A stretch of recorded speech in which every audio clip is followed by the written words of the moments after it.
Is everyone joining?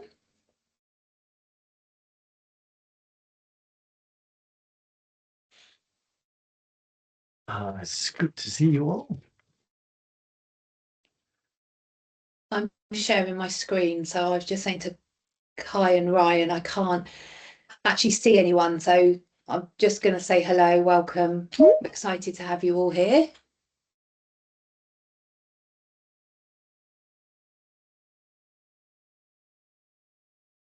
And then what we'll do is, if we give it a minute or so, just wait for everyone to join. We've had an incredible response to this webinar today. So we had well over 400 sign-ups, which is amazing. So we'll wait for people to join, and then we will kick off our webinar with Contact Monkey and Sweep Analytics. Still see lots of people coming through.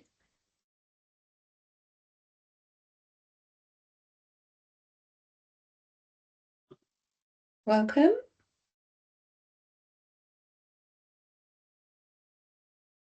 Numbers are going up. Let me know when you think it'll be a good time to start, just because I can't see. I think this is good. We have 70, 78, 79, 78. So I think this is a good time. Yeah, let's start. Okay, welcome everyone. Welcome to our webinar, our first ever webinar with Contact Monkey and Sweep Analytics. Today we'll be talking about email or intranet, when to use what, or email and intranet, when to use what. We've had, I'm just saying, people joining, we've had over 400 sign-ups for this, so we can see the numbers are creeping up, but obviously this is a subject that resonates with a lot of you today. So today your speakers are, I'm just going to hand over to Kai and Ryan to do a little introduction. So Kai, do you want to come off mute? Yeah, absolutely. Hi, everyone. I'm Kai, and I'm the CEO and co-founder of Swoop Analytics. And so I'm a mix of a mix of a data nerd and someone who just loves internal communications. And delighted to be with you. Over to you, Ryan. Yeah, so it's great to meet everyone today. Thanks for joining us. I'm Ryan Duguid. I'm the Chief Product Officer at Contact Monkey. Some of you may know me from a previous life, and it's interesting to me to be right back around here talking about intranets and the likes. I spent 8 years at Microsoft working on a little product called SharePoint, driving a campaign we like to call ECM for the masses, along with folks like Jeff Teeper and Adam Harmitz. And it's fascinating now to be on the email side of that business and to be able to talk and share insights into how these two complementary technologies can work together to help drive an effective internal communication strategy. Thanks, Ryan. And I'm Gemma Sain. I'm Director for Customer Success and Growth for North America with my wonderful colleague Coco Molina. So my world before Swoop, I was actually worked in internal communications. So my world has been the intranets, mainly SharePoint, for 20 years of my world of intranets, and then internal communications was about 15 years. So I'm going to speak today more about the intranet side of things. So what are we covering today? So what we're going to look at is the importance of both email and intranet and how they can seamlessly work together, and help you think about when to use what tool when. We're going to highlight some examples and use cases of how email and intranets complement each other. And then we do want to stress today that, we are talking about internal communication channels. So we're talking about email, we're talking about intranet, and we're well aware that some of you may have other channels in the mix. So whether that's an enterprise social network, you might be using Teams, you might be using Slack. But today we're just focusing on intranet, email, and which are probably the most two used communication channels anyway. And then towards the end of the session, we just want to share some insights and tips. We both do benchmarking reports. We've got tons of information. What does good look like? And we want to share that with you. So what we want to do today before we start the session is use the chat. So introduce yourselves, let us know where you're joining us from, what organisation you're working for. Use it to network, internal communications audience, I think are a wonderful supportive crowd that get to know each other. And if you have any questions regarding what we talk about today, there's a Q&A button. So if you can pop the Q&A, your questions in the Q&A chat, that will be amazing. And then don't forget you've got reactions. So if you hear something that you in particular that resonates with you today, put the heart emoji up on the screen. So in the interest of time, Ryan, I'm going to hand over to you to kick off today's webinar. Sounds good. So what we thought we'd do today is just kick off with a little bit of an overview about where we think email is the best form of communication now. I'm sure most folks on this webinar have been around long enough to have seen many vendors come and go with products that claim to be the email killer. Gemma, you just mentioned a few of those. Slack was going to kill email, Yammer was going to kill email, and yet for some reason email still hangs around. And so the real question there is, okay, why? What's its value, and when is it most valuable? And so let's take a look at where it shines for employee communication. And there's a reason that I think email remains the go-to channel for driving information out to employees. And when used well, I think it can deliver really quick impact. I think we can get measurable engagements out of it, and more importantly, it's designed to drive direct action from your employees. So think about upfront being able to send out real-time and responsive updates to your organization, getting timely information in front of your people. Think about things like CEO or company-wide communications, last-minute office closures, executive updates. Maybe you've had your quarterly financials released and you want to give commentary around that. Perhaps it's time at the end of the year for benefits enrollment, or crisis-type communications when there's things that you need to rapidly be able to get in touch with. And fundamentally here, what you're doing is you're putting things front and center in someone's inbox. It's where a lot of us spend our time. We get our inbox on our phones. We're constantly striving for inbox zero. And so you're able to put that message right there at the top of that list for people when they need it the most.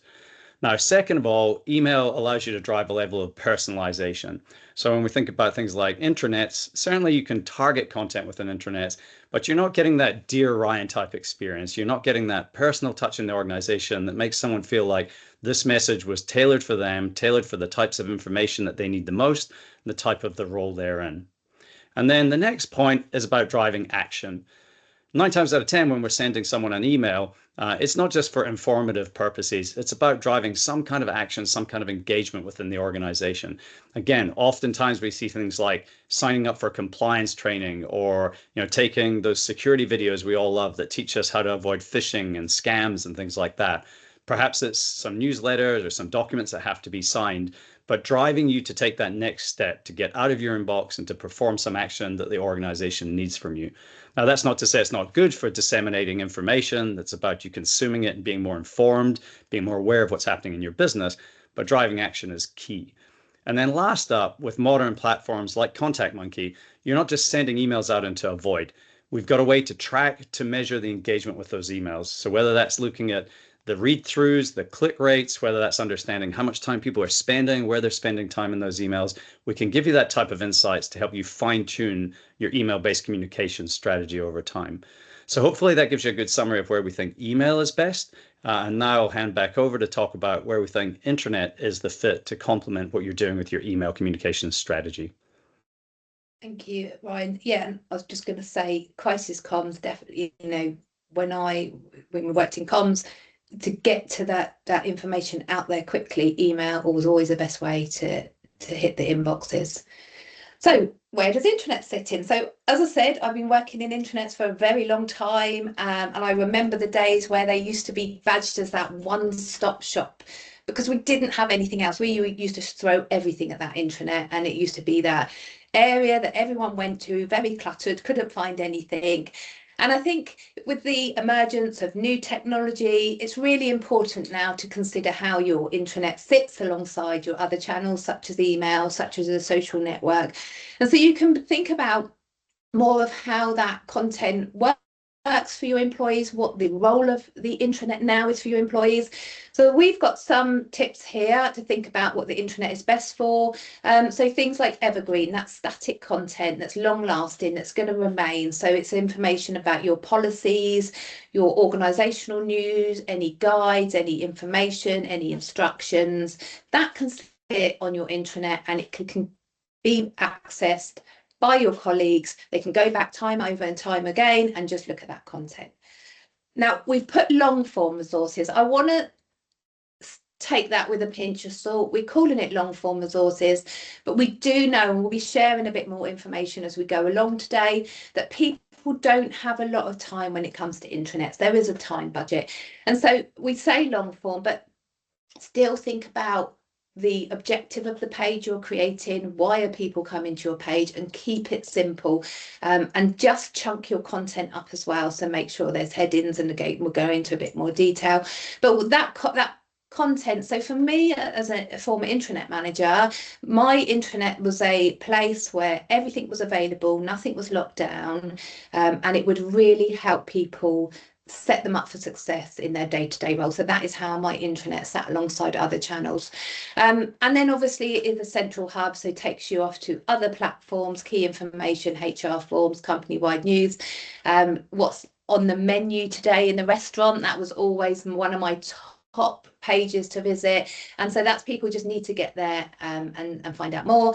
And then obviously the analytics side as well. It's really important to understand what is working for your audience, what isn't working so well. Are there particular areas within the business that may need a bit more help? And so just having that data-driven analysis to really help you use that intranet. Intranets, you know, you're spending a lot of time creating these intranets, so you really want them to work. And that, you know, if it is that central hub for many of you, then you want to make sure you're setting your colleagues up for success. So just keep on top of that content, the age of the content, the health of your intranet, things like that. So deep diving into that, those analytics really help. So how do they work together? So we were talking about this, Ryan and Kai and myself, and it's not one or the other. It is definitely both, and that's how they complement. So Ryan, do you want to cover this slide? Sure. And Gemma, to your point, is not only is it email and intranet, but as you mentioned earlier, you know, there's a lot of investment now in short form video-based communications, text-based communications. You know, with AI coming to the fore, taking textual content, turning it into audio-based content, just so many different channels. And it is important to think about how all these things fit together. More importantly, at the same time, you know, the last thing anyone needs is to have to do a lot of extra work and a huge lift to make that happen. So, you know, part of what we advise, and from my own background in the world of process automation and workflow, is how you can start to streamline that, both using, you know, more effective human-based processes as well as automation technologies. And so when you think about how to bring these technologies together, it's about recognizing the strengths and the, you know, potential limitations of each of these mediums, and then optimizing for what content goes where, and how you leverage each of those to amplify the other one. So when I think about email, I think about driving engagement, driving that action, but all the while prompting those next steps. So in the spirit of you know, the action that we want people to take, how do I get them out of the email, out of the inbox, and taking that next step within the organization? And that's where I look towards the intranet to do a lot more of that heavy lifting. So where is it that we're going to have that longer form content? Where is it that people will find the forms or the processes they have to interact with? Where will they view the videos that are giving them their training or their updates on policies or the likes? And so we like to think about using email to tease out that content, to drive a level of curiosity and engagement, and to guide employees towards those detailed content assets that are sitting hosted within the intranet. So it's about taking their attention, and then steering them in the right direction. Because the beauty of that is once you get them into that intranet environment, they can start to explore. If you have an effective intranet strategy, ideally someone doesn't just click on that one asset and then they're one and done. It's a chance to expand their horizons, to show them additional information, to have additional links or actions that they can take.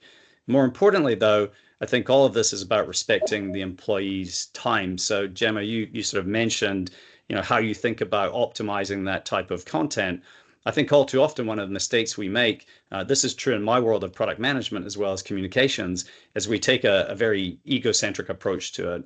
So, you know, when I'm building product, oftentimes, hey, we've got these clever ideas we think will be valuable to the user. Or from a content perspective, hey, we've got this great stuff we want to tell our employees about. and we don't take the time to step back and ask them what is it that they're interested in, what would get them excited, what would make them want to take those next actions, how do they think we should design this content. So it's about listening as well, and then to your point around looking at some of those analytics and figuring out how we can optimize things over time.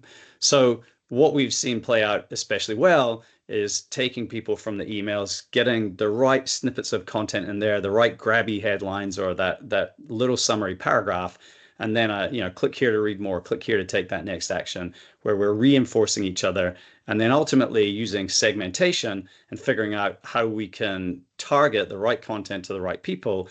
And then through that, when we think about how we integrate email with a SharePoint or an intranet environment, how we can drive audiences to the appropriate content hubs within that environment so that we can leverage the personalization on both sides of that equation. So hopefully that makes sense, because together you get a more effective communication strategy. Absolutely. And it does always go back to, what do they need to know, rather than exactly what you said, what do you want them to know? I think it's really important. Yeah.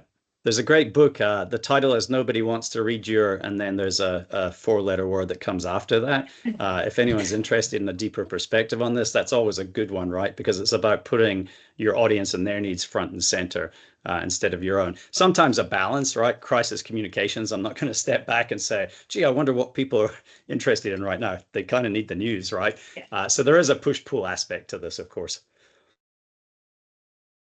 Are you okay to cover this one as well?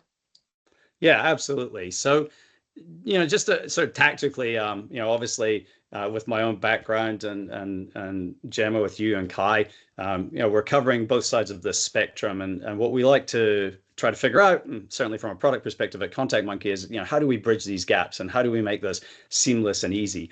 So that's why on our side, we actually built native integration to SharePoint, also to Teams, and exploring other types of communication platforms. And the goal here is to just make sure that with a few simple clicks, you can easily get your email content archived into a SharePoint environment, into a document library to help with transparency, compliance, long-term access, and then create a kind of a news feed, if you want, with a web part to help surface your most recent emails, to help people see that communication alongside the internet. So if they happen to be browsing the internet, they'll see some of this scheduled communication alongside of that. So there's a few key ways that we tackle that. So first up, we like to link the assets with a simple toggle of a switch and choosing a channel that you want to deliver your information to. We're able to push that data through to that specific SharePoint content hub or environment. As part of that, we want to make sure that it is optimized, so we are picking the right segments, the right places to deliver content to. The archival side of it's super important. So for our clients, oftentimes they want that long-term record of what was sent out to the organization. But then ultimately, and I think this is between Contact Monkey and Swoop where we can help out, is providing the aggregate analytics or the data that starts to show how are these two platforms, these two channels of communication working most effectively for you. So are you getting the right engagement with the emails? Are you driving the right behavior and the right action to head on into the intranet? And from there, are you getting the right level of engagement with the broader set of content that you're distributing through that environment? Yep, perfect. And I think also as well, that integration piece where you can have a reference to go back, I think it's super important, especially if you're finding that some of the emails that you're repeating campaigns, annual campaigns, for example, Yep. You can just store them, go back to them, reuse them. And I think sometimes just having that there as an internal comms team just saves time, creates sort of a seamless process for you to just look back on and see what you did on a campaign before, and then having those metrics, what worked, what didn't work, and then you can review that data and make improvements if you have to. It's a great way to drive consistency over time as well. I think that ability to be able to see, okay, to your point, I mean, a lot of internal communications is scheduled, right? Everyone has a comms calendar. Many companies that deal with that, many comms calendars across different teams or functions. And so there's a lot of consistency to that messaging, and it gives you that easy way to go back and just see, hey, what were we talking about the last time? How do we make sure we're consistent? We're not having overlapping messages, that type of thing. So, Definitely. Okay, so if not many of you are aware, I'm not sure, we do benchmarking reports as well. So what does good look like? We can tell you that. So what we're going to do now is just share some of our insights and tips, what we've seen from email, what we're learning from Intranet. This is where Kai's going to take over. So I'm going to talk about some more slides in a bit. But this is just some tips today. We want you to go away from using this webinar today with things that you can take back to your job role, for you to remember, to try things out. And I think it's always about learning when it comes to internal comms. And things do change. Things are changing at such a rate. It's just great to be able to just understand what is working and gather the insights that we get and share with you today. So Ryan, I think this is your slide again. Sure. So there's, really 4 key approaches from our side. And to your point, Gemma, we do the benchmarking. So every year we dig into our own data, as you can imagine. We have millions and millions of emails travel through our platform every year. And through that, we're able to understand in aggregate, and obviously protecting the sensitivity of all the data in there, what are the patterns of communication, what types of things are driving engagement, where we're seeing people drop off, all that kind of thing.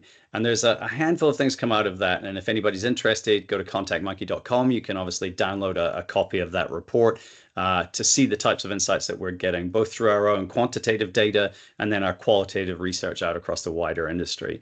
So the first thing I would share is around personalization and segmentation.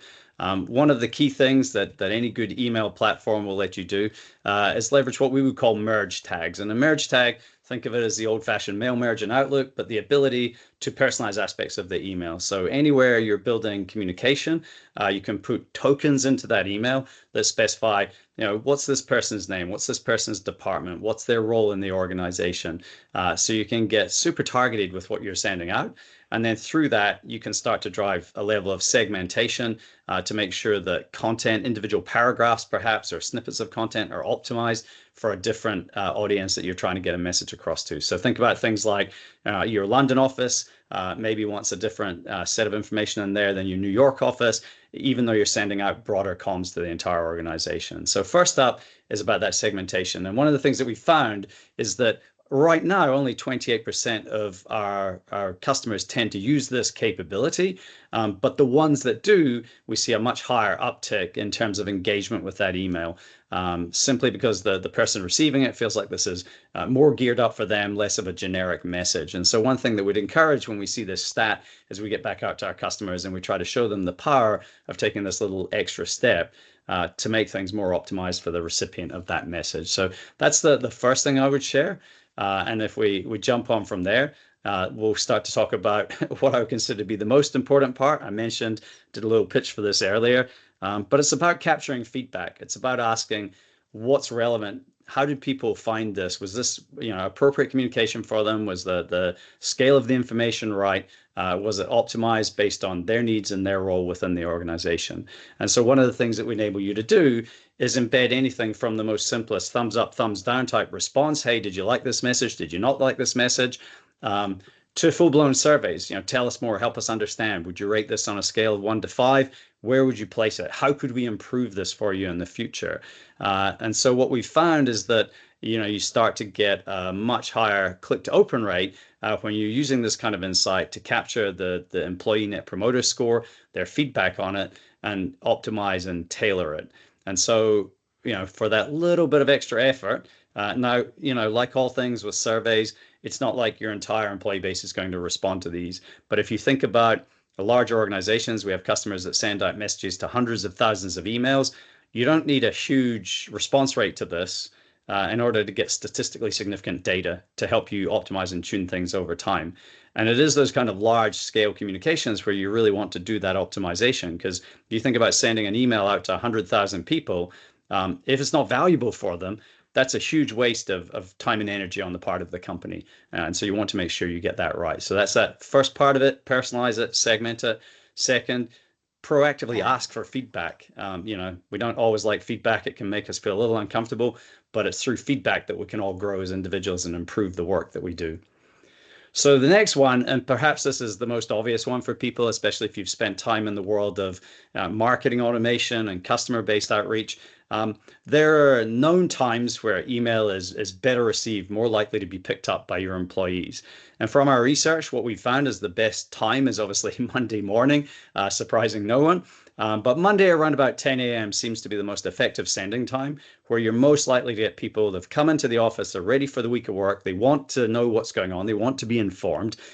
They've had the first part of their day to do a little bit of triage, to start to figure out what their work's going to look like for the week, engage with some of their colleagues, either online or in person. And then it's time to sit down and take a look at what's going on within the company. And so optimizing these send times, and more importantly, as part of this, optimizing the send time based on the location people are in around the world. So one of the things that we'll be releasing shortly is the notion of time zone optimized sending. So on a per segment basis, you can start to say, well, hey, I want to make sure that it's 10 a.m. in Paris, it's 10 a.m. in London, it's 10 a.m. in New York, it's 10 a.m. in Seattle, that people are getting these messages and opening them up. So we're essentially sending that around the globe. Now, that's not for every type of communication. Obviously, crisis communication, you don't want someone to wait until 10 a.m. in their time. You're going to be pushing that out straight away. But for broader based communication, we've found that to be a highly effective strategy. And then lastly, it's ultimately about driving continuous improvement. So if we jump to the next slide, Gemma, analytics is key. Opinions are awesome. Opinions are always welcome. But data can trump an opinion in most cases. And when it comes to email-based delivery of content, there's a wealth of insights that you can start to get. So the types of things we like to provide you can see on the screen here, but how many people are opening this? How many people open it once versus multiple times? Are people forwarding this message around? Are you getting sort of a virality or a scale out of this? How many times are people clicking through the links? Are they clicking the links multiple times, or are they just going to them once? What types of devices are they using? Are they consuming this content on the desktop versus the mobile device? And so you get all this wealth of information to help you understand how you might optimize. As a great example, if you see everybody's consuming on their mobile device, that really starts to speak to a different type of layout in your emails, to a different amount of content that you're trying to put in there, because everyone's working through a tiny little screen. So by leveraging this, you can start to see, click maps. Where are people clicking? How often are they clicking there? When you've got surveys attached, what's the results coming in from that? So all of this has helped drive a continuous improvement. But the importance here is you actually take a look and you pay attention to the types of insights you're getting here. And then you ask why, because again, back to qualitative and quantitative feedback, you'll get a lot of data here. The surveys may give you a little bit of the why because people are feeding back real-time information to you. But it's important to take this data and get back out in front of the user community and ask them, okay, what is it about this that's working for you? What's not working for you? How can we improve this over time? What types of things would you suggest or recommend here to make this more relevant to your role? So just asking those questions, ask those 5 whys to get better insights and help you drive better communication through email. Brilliant. Great tips, Ryan. Thank you so much. So we're going to now jump into some of our tips and insights for Intranet. So we do benchmarking reports. We've been doing benchmarking for 10 years. More recently, we've moved into the SharePoint space. So the data that we're going to be sharing with you today is coming from our latest SharePoint Intranet benchmarking report, which is released next month. But first off, we found, excuse me, that 93% of employees are visiting the intranet. So it's a huge amount. So you've got a big audience coming in to see your intranet. So it's really important, these 93% that are coming in, know where they need to go. It's not a mess, you're helping them. But they're only spending 6 minutes a day. Now, that's not a bad thing at all. But to get them using that 6 minutes, optimize the content. So back to what Ryan was just saying, it's really important that you think about that content and optimizing it for people to get the most out of it. So what we found is people tend to have, we've called it a time budget internally, and then they have that time budget. It doesn't mean that they're going to go and read more content. They know what they're after, and so they're going in, they're trying to find what they need, and then they're out again. So think about that 6 minutes per day, which equates to about 30 minutes per week when creating content for your intranet. But the fact that 93% people, I think Ryan said at the beginning, we've heard intranet is dead, things like that, intranet's toast, but we know that it's still, a great internal communication channels. And for some of you, alongside email, it probably is your primary comms channel. So yeah, so the fact that 93% I think is huge. So spend that time, invest the time in your intranet, because people are using it. So I'm going to talk about the next slide, and then I'm going to hand over to Kai. So we've created some top tips here. So back to that 6 minute, get that important content straight at the top. You know, we find that people are actually speed reading. So it means that they are skimming the content. So chunk it, give people headings, let people know what they're going to get. So make sure the objective of that page, people know straight away. Now, I'm going to say avoid PDFs and files and other files. Now, I think we could have a whole session on this, but I just, for accessibility reasons, for readability, if people are using mobile phones, there's nothing worse than, you know, pinching your screen and zooming in. And you don't go to other websites. I used to use this always as an example. You never go to like a news site, or you're shopping on a retail site. You never go off to access a PDF, only on restaurants when you want to look at the menu. So avoid PDFs. And also, if you're avoiding PDFs, you can get analytics for your SharePoint pages. So always make sure you avoid PDFs and other files. Back to that 6 minutes a day, keep that content concise. And you can see from the chart on the left that when we looked at all the pages, we looked at, you know, thousands of pages, lots of users. I'll let Kai talk about that bit, but we can see that the most average news article count for between 100 and 300 words. So when you're working with your intranet authors, if you have that decentralized model, just give them these top tips to really help them, because naturally, you know, sometimes your intranet authors, you know, they aren't there to write for the web, they're there to look after the internet. They've been given this job. So just help them with some of this insights to just help them set them up for success, as well as a content editor. And then the last tip is just make that landing page work. So whether it's your home page, whether you've got a landing page for a department function site, just make sure that you anticipate why people are coming to your intranet. And I can tell you, it's probably not to meet the team. Just think about, you know, why people would be coming to your intranet pages. Is it because they need to fill out a form to request something? Do they need a laptop? Do they need a PC? Do they need you know, their printer's not working, something like that? Okay, so just anticipate why people are coming to your intranet. This one, Gemma, is a great point here in terms of compare and contrast, because, you know, on the flip side of this, when it comes to email, a lot of the time, you know, there's obviously, as we've just discussed, there's the goal to drive people to take action, to go to other places. But 9 times out of 10, we'll get like, hey, can you attach files to the email? And so you think of a classic one, like someone wants you know, hey, we'd love to drive you to a dashboard, but quite often people are like, hey, can you just give me that PDF? And quite oftentimes what we'll find with that is, well, I want to be able to grab that, save it for myself, have it around for, you know, perusing at a later date. And so this one's an interesting compare and contrast, right? Because in the email world, there's a lot of desire to have that attachment with the email. So it's interesting to see that difference between the two platforms. And I would say as well, because you're that real time, and I think you said at the beginning, your email is that when it's out there, it's gone. Whereas your intranet is that central source, that, yep, you know, long-term content. So when you have a PDF on an intranet, sometimes you encourage people to. So I worked for a company, all our policies were PDFs. So people would print them off, refer to them 2 years down the line, they were still referring to it. And then, you know, we've gone through multiple updates of that particular policy. So everything they're referencing is completely out of date. So I've had a lot of pushback. I've had a lot of pushback trying to get people to stop using PDFs and files on the internet and just move to SharePoint pages. And as I said, it is that accessibility. So definitely for email, in the moment, send it out. That's there now. Just don't encourage people to save it on their desktop and refer to it 3 years down the line, because and definitely save the planet by not printing too much paper. That's for sure. Yeah, definitely. So Kai, I'm going to hand over to you now. Your best place to talk about the Intranet benchmarking report. Thanks, Gemma.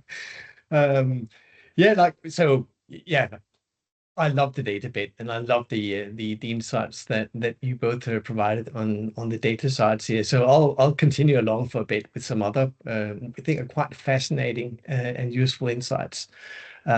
We often being asked on the internet side when it's a good time to publish, and you can see in the chart that okay, marginally better, right, early in the week. And I think that's something we saw with Ryan's data as well. Like I think it was Monday on your slide, Ryan. So early is good, but it's not like it's going to be a catastrophe to publish on the Friday, as you can see. The problem though with that is that we do know that most of the reading time is coming not soon after, so it's published. So you can see publishing on Saturdays and Sundays is not a good idea. I think it's a well-known secret for journalists, isn't it? That a story you don't want anyone to read that comes up Friday afternoon, and I think that goes. Maybe that's a secondary tip here. If you want something that no one reads, then weekend is the way to go. We also saw an interesting pattern. If you can always think about like an M shape, then there's sort of two peaks on the M, and that's also what we're seeing for people's reading time on the intranet. So we can see that most people read at around 9 a.m. and 2 p.m. So that's why we're suggesting that, well, you should put it up before that, shouldn't you? So it's there when people are visiting the internet. So that's why we're saying publish it at either 8 a.m. or 1 p.m. Then you get the you're certainly publishing just before the peak where people arrive, and making it easy to read. We actually we check for various different things when we are doing a content analysis, whether there's how long the heading is, so you don't have too long headings, and also the ratio between how many headings and paragraphs that you have. And we even look at something called the Leaks algorithm for determining how complex text is. And what we found actually is that if you have a page that's really poorly structured and hard to read, people actually spend longer time reading it, and that actually probably not something that you're interested in. So the more well written it is, the more to the point, bullet points, good headings. It's actually good for screen readers as well. Then you get more optimal reading time. And then Jerry, you showed that 93% of people access the intranet. Of course, that's a really high percentage. And I must admit, we were thinking that, well, I know many organizations where they make the intranet the homepage. I'd love to see you guys if you can use the reaction button and just give me a thumbs up if the intranet is actually the homepage whenever you open your browser window. Yeah, I can see there's a lot of you that's doing that. And of course, you can argue, couldn't you? Say, well, so no, of course we got 93% of people visiting the internet, but they aren't really visiting the internet. They're just going to the web, So isn't that sort of artificially inflating the numbers? And we thought that was the case. So to prove that point, we're also looking at the report and say, well, how many people visit other pages than just the intranet homepage? Because if they were just visiting the homepage, I guess then they wouldn't go anywhere else. So, but actually, 95.5% of people do visit more than just the homepage. So, for those of you that have that are doing that, I think that's just fine. That might even be a rather smart way of ensuring that some of that news and some of that homepage content really gets to people. All right, let's have a look at another one. Gemma said that people have a time budget, and Gemma also showed you a little chart that showed how long articles are by word count. And one of the interesting thing was that it doesn't actually really matter like how long or how short the content is. People tend to spend, it varies a little bit, but the reading time is actually not too different across those different bands of word counts. So to us, that really suggests that Gemma is absolutely right when she was saying people have a time budget. So you got people's attention for a relatively short amount of time. So therefore, by publishing more news, that doesn't necessarily lead to more views. So, and I do think there's a built-in risk. And again, I'd love to see some of your reactions to this, whether you directly or indirectly might feel that there's a bit of pressure to publish more news. And I think that's something, an urge. I think we got to be very careful of sort of surrendering to, because people have this fixed budget. So maybe less is actually more. There is a question I know we're going to get to in the Q&A, and someone was asking, what about two-way conversations? And that is really an important, we see that for a lot of the organization that we're benchmarking, both for SharePoint intranets, and we also do a large benchmarking study on Viva Engage, is this a mix of one-way and two-way communication channels. So often we see organizations are using the email SharePoint to get the, well, that really represent the one-way conversations. Ryan made some very good points about allowing people to do some quick feedbacks. There was the Net Promoter Score that you saw the comments that because it's 2:30 a.m. in the morning, I said, it was electronic NPS. Of course, it's employee NPS, but the ability to get feedback by email. But of course, much deeper two-way conversations can happen in Viva Engage. So that combination of actually all three tools, email, Intranet, and Viva Engage is a really good blend. I think, Kai, that's a big part of, you're sparking discussion at that point within the organization, right? The work we do with things like surveys, that helps you get a feedback channel for your communications.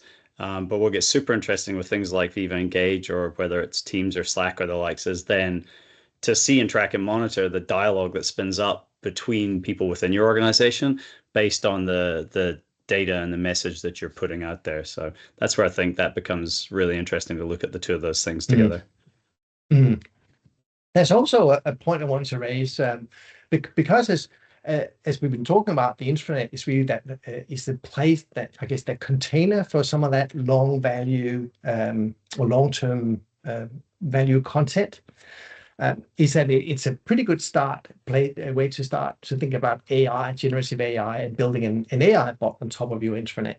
But that, of course, means that you're going to make sure that the content is up to date. And we talk some about some of the differences between email and intranet. And there's certainly a content governance challenge with intranets, and especially if you want that to be used for an AI chatbot, then the content will really have to be good. You can just imagine what happens if you've got loads of outdated content. And Gemma, you're talking about these the PDF files.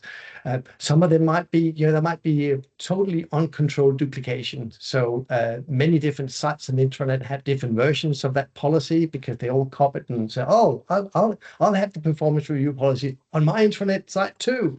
And then they update them. So if you have outdated content, then AI will also deliver wrong responses. So we got to be very careful with that.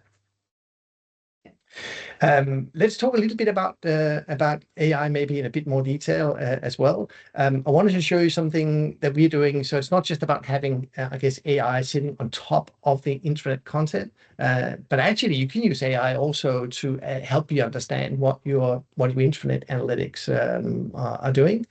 Here's a little screenshot from our dashboard, and the first thing I'm just showing you here, some of these, I guess, normal intranet statistics numbers that I'm sure many of you are familiar with, where you can see how many people are reading and times of day and what the top pages and news and files and suddenly what that is. And I think there's a big opportunity for AI to help internal communicators understand and decipher these numbers.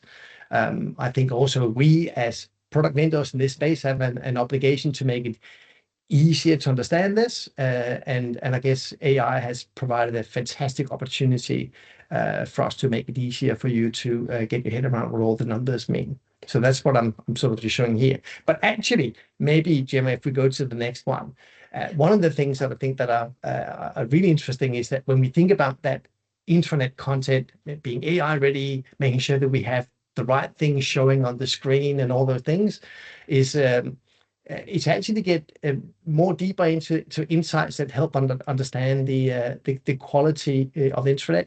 You and the quality of the pages. You remember I was talking about the leak score before for understanding complexity of text, and I talked about this thing about headings and how long a heading is and the heading to paragraph ratio. That actually are things that make things easier to read. And wouldn't it be nice if there was a metrics that could give you a score of that? So we use a concept we call the health score for internet content, and you can see on the right hand side that the health score is made up of metrics around engagement, which is really how long time do people spend reading something compared to how long it is. So it's basically saying how many words have you written, and therefore with 250 words per minute, how long time should it take to read compared to how much time they spent reading it. This example here is rounded down to 0, but it actually is just really saying that most people are spending between 0 and 14 seconds on this, so not a lot of time. And you can see there's a quality in the middle. There's actually, unfortunately, there was a spelling mistake made in this content. The good thing was there was no broken links, but it's really not good, is it, when you're putting things out that unfortunately have got broken links in them? So checking broken links. Aging content is an important one, especially from an AI perspective. If your intranet has loads and loads of content you never clean up, well, it gets like fruit in the refrigerator, right? At some point, you should probably clean it up and get it up before it gets too smelly. We have an industry colleague, Suhani, that told me about this the refrigerator example, and I got that smell, like, oh, don't turn green, and you don't want that same experience with the internet. I think, Kai, the great expression there is that it ages like milk, not like wine. Yeah, that's a really good one. That's a good one, right? If you take all these things together into the health score, actually that means that you can then easily find out what pages you should really be fixing on the internet, and you're sort of seeing that on that little that row I've highlighted on the left-hand side with position descriptions. We're really saying that's a page you really ought to fix. It gets a score 40, and it's a highly visited page, so that go off and fix it, and that's both because it needs to be updated. As I said, for AI, it's going to be struggling to deliver some good responses when it looks like that. So I hope some of these insights can help you also make more evidence-based decisions. You can always refer back to the benchmarking report from both from Contact Monkey and from Swoop Analytics. As Ryan was saying, data and evidence goes a long way to convince your boss to do something. If you've got someone saying, we must push out 10 news articles a week, you can go back and say, well, Gemma and Ryan and Kai said that, no, we don't have to do that, because we've got to be very mindful of the time budget that our people have. So maybe we shouldn't do it today. Maybe we should combine it with something else and do it tomorrow. So, but maybe I'll hand over to you, Gemma, again. I'll just do a bit of a summary of the things we've covered today, and then hopefully we can get to the Q&A as well. Yeah, well, I'll finish up now. I was just going to say this: the health of your intranet. Honestly, I used to block out every Friday afternoon and just manually go through pages just to check spelling mistakes, last time content was updated. So if I had something like this, honestly, my life would have changed and I would have got my Fridays back. So just finishing up, it's not letting me go to the next slide. Here we go. So key takeaways from today: it's not either, it's both. So use both channels and remember how they each complement each other.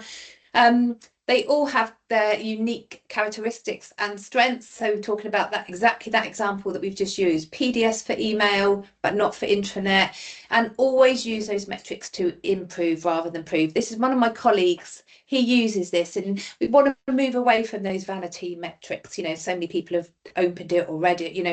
So what was the objective? What do you want them to do? What did you want them to achieve? Did they achieve what you wanted them to say, what you set out? So just take that step back and always think about what is the objective of this email? What do we want from this intranet page? And then use that data to really understand if it's working. I've got one more slide quickly before we go to Q&A. So if you want a demo, contact Monkey, visit their website. If you want to find out more, it's brilliant. It's a brilliant tool. I hang out with the Contact Monkey team at conferences in the US. They have some amazing swag. I've got their socks at home, so they've got some great stuff. If you want to register for the SharePoint Benchmark report, as I said, that comes out in May, so next month. It's amazing. We've got some great case studies from some of our super customers, and then the SharePoint Intranet Festival would definitely sign up for that. So for the US, we've got City talking, we've got Comcast talking, and Prologis. We had Comcast talk at one of our other events, and they have the best contact. They have Wicked, so they had actually the Wicked film on their intranet. So don't miss that because it is amazing. So I can't see my screen, so I don't know. Can someone go to Q&As for me? Yes, absolutely. Do people want to come off mute? What do we want to do with Q&As? Is there anyone feeling brave? Ask questions to us? Maybe we do. Maybe we just let people just ponder over that. That am I going to unmute? And then I'll cover some of those that are that have already posted some questions in Q&A.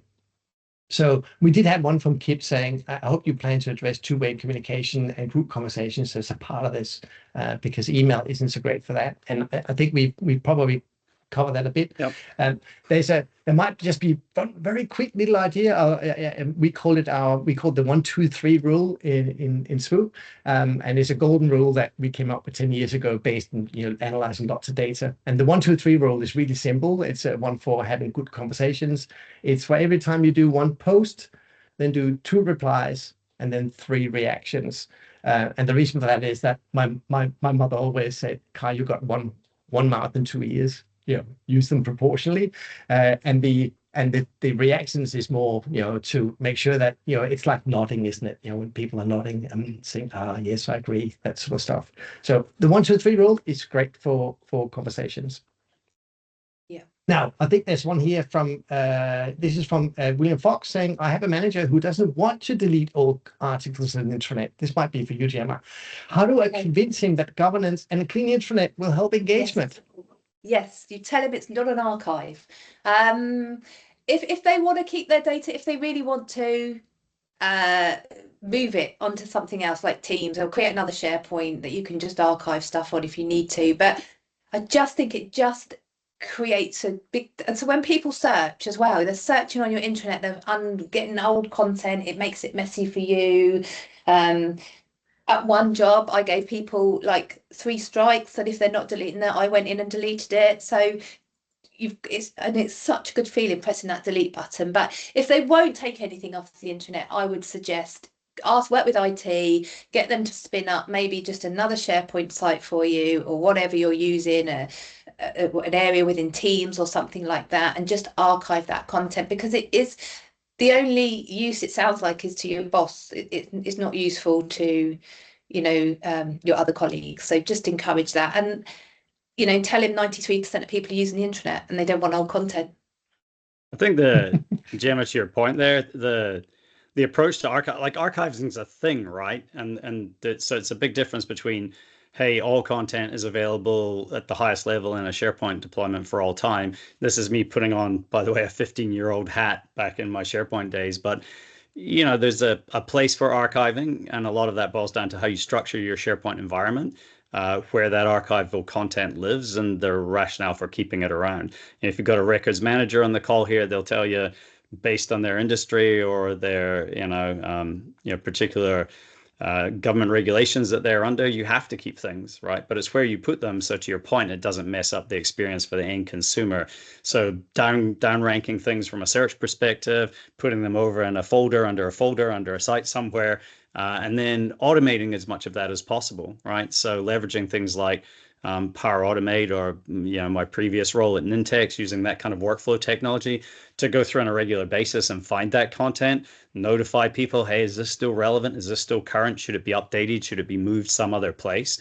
Because expecting people to do that manually, my own personal experience, is pretty rare. As Gemma's bold that you carved out that time on Friday to do that cleanup. But when you start getting intranets with, you mentioned Comcast, like the scale of an intranet for a company like Comcast, that's pretty hard to do. So you need a good automation strategy there to drive that archival behavior. Yeah, definitely. And yeah, that's the thing. That's why I had to do it on a Friday, because my intranet editors just didn't have the time or didn't want to. And you get it, Yep. don't you, when it comes to intranets? There are a couple of fast questions for you, Ryan, about one is from Mary, who's saying, what do you consider high engagement rates? I think that was in the context of the ENPS scores. Yeah, it's an interesting one because, Kai, it's a bit like you mentioned. You have the luxury with email that people open email and then it's right there. So unless someone deletes something straight away without even opening it, at which point you should seriously question, the subject lines that you're using and what the initial copy looks like. But the engagement rate tends to be fairly high in terms of open, and then it starts to boil down to what you're seeing in terms of click-through rates. And the one of the challenges of measuring email for us in aggregate, the challenge is we don't necessarily know the intent of each communication. So we don't know, hey, this is a message asking people to take their compliance training, and therefore we'd expect 100% click-through rate on it. So that can blend out for us in aggregate, that can blend out the data. For you, you can actually drill down into that. So you have the ability to look at your different types of email and see the segmentation within each of those. And so obviously from a read perspective, we would expect very high numbers for corporate communications. Most of the time people are opening it up, giving it a quick scan, trying to understand if things are relevant for them, and then they're moving on. And so at that point in time, you can start to look at things like your ratio of content to links, how much time people are spending in there. Are they just doing a quick read and deleting it? Are they reading it and taking some action? So it's hard to give an exact, what's a great score look like. But certainly for most comms, we would want to see a basic open and a read time, and that's getting into a bit like you talk about your 6 minutes for intranet. That someone's giving it a 6 to 10 second cursory examination. Is this relevant to me? If yes, what do I have to do? If no, okay, I'll delete it and move on. Got it. There's also another sort of quick follow-up question to you, Ryan. Monday 10 a.m. I think you said same time across all types of all industries. And then Alison's asking, what industry types were used to collect that data? Yeah, so one of the things Katie already responded. Sorry, I'm just opening the. I failed to open the response, and Katie's already responded to this. Okay, there we go. That makes it easy then. Okay, so I think we'll skip in the interest of time, because we only got a couple of minutes left. Let's see if we can get through a few more. Here's another one from Kip about intranets. Are these statistics accounting for manufacturing environments, or is it mostly assuming a white collar workforce? I can probably talk a little very briefly. Kip, it's both. Right, we had organizations that had both frontline and like a desk-based users, but the desktop was actually a really dominant use. I think it was something 98% of people still access the intranet on desktops. Yeah. Then there's one here that could go maybe both to you, Gemma, and to Ryan. It says Jeremy is saying our intranet is built in SharePoint, and we just enabled the Contact Monkey web plugin. What type of content do you find work best in this space? Oh, that's a good one. So awesome. Ryan.duguid@contactmonkey.com. Reach out. Love to have a conversation with you directly about that. So early days for us. We released the integration back in December, and we're still digging in to understand who's using it and for what reasons. When it comes to homepage of the intranet, typically what we're encouraging people to do is think about the company-wide communications, the CEO newsletter, financial reporting, bits and pieces like that. Those sort of annual and quarterly messages that you'd be pushing out that are relevant to the whole organization. Also in there, more timely things. So things like compliance training that's required, or urgent communications. Typically what we're seeing resonating on that homepage level. And then it boils down from there into, a world where you get into more distributed based communications. And just for everyone's, knowledge, I've been with Contact Monkey now for 3 months. So some of this, is interesting now, piecing together my backgrounds in intranets and email. But once you start to get to more distributed based communications, then it's back to that notion of personalization and segmentation. So if you've got a well-structured SharePoint environment, apologies to those of you who don't, that's a thing too. But if you have a well-structured SharePoint environment, you start to think about, what's happening in the HR site, what's happening in the product site, in the R&D site, what's happening in, finance and facilities. And so at that point in time, what we're encouraging people to do is then go down into each of those sites and target the specific messages relevant to people who are looking for that type of content. So again, things like benefits and payroll and bits and pieces like that, any comms around that HR side of the business, push that down into a web part that's sitting on your HR subsite within your corporate intranet. So the high level stuff, try to make that all company and urgent, very timely content. And then once you go below that, think of that more as the rhythm of business within any of those different business functions. Yeah. Thank you, Ron. And Jim, back to you to say, I guess, farewell.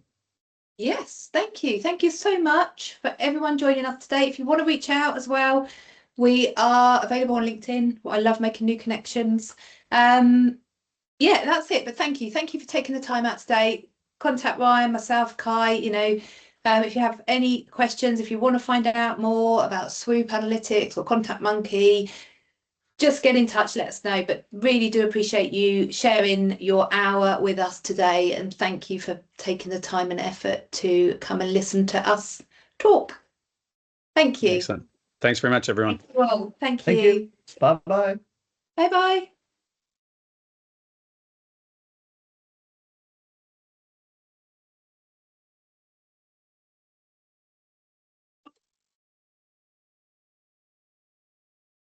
I'm going to go in and look at the chat because I didn't see any of that.